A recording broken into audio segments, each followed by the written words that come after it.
በስመ አብ ወወልድ ወመንፈስ ቅዱስ ወአሐዱ አምላክ አሜን። ኣብ ስደት ቦታ ብዝብል መዝሙር ስመ ስላሴ አሚን አልሃገርና ዘመን ኣብ ስደት ቦታ ተነበርና ቤትና ገዲፍና ተወፃና ናይ ኣብው ኣምላኽ ይረድአና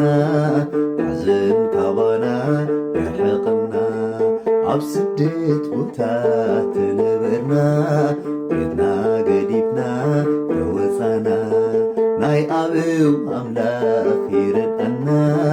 ሓዘን ካባና ይርሕቐና እና ገበረይ ኣብ ፀድፊ መንገዲ ክብሪ ይበና ኣብ ሃገረ ባዕሊ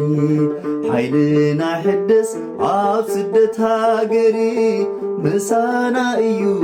እግዚአብሔር ምሳና እዩ እግዚአብሔር ኣብ ስደት ቦታ ተነበርና ቤትና ገዲፍና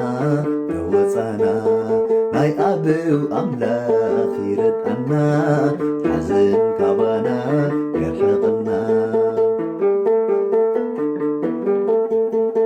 እንዳባረኸይ ስራሕና የዳውና ምሳና ይነብር ኮይኑ ኣማክና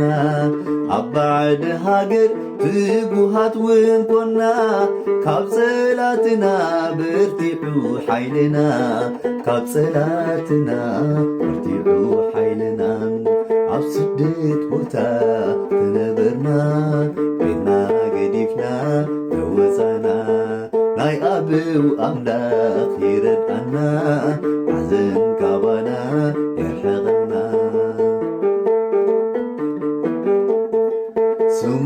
ክንፅውዕ ጠሚትና ናብ ምብራቕ ናብኡ መፂና ክርሕቐና ሕማቕ ክብሪ ሂቡና ኩሉ ሰላም ኮነ ከመይሉ ሓፍር ንዑ ዝኣመነ ከመይሉ ሓፍር ንዑ ዝኣመነ ኣብ ስደት ቦታ ተነበርና ቤትና ገዲፍና ተወፃና ናይ ኣብው ኣምላኽ ይረድአና ሓዘን ካባና ይርሕቐና እንዳማሃረ ሓደስቲ ምስጋና ጾምናን ጸሎትናን ኩሉ ይሰምዓና ምሳና እዩ ንሱ ንዘለዓለም ይኽበር ይመስገን ጎይታ መድኃኔዓለም ይኽበር ይመስገን ጎይታ መድኃኔዓለም ኣብ ስደት ቦታ ተነበርና ቤትና ገዲፍና ተወፃና ናይ ኣብው ኣምላኽ ይረድአና ሓዘን ካባና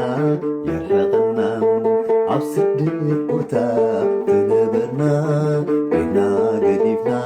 ተወፃና ናይ ኣብው ኣምላኽ ይረድአና ሓዘን ካባና ይርሕቐና አሜን። ዝማሬና እግዚአብሔር ይቀበለው።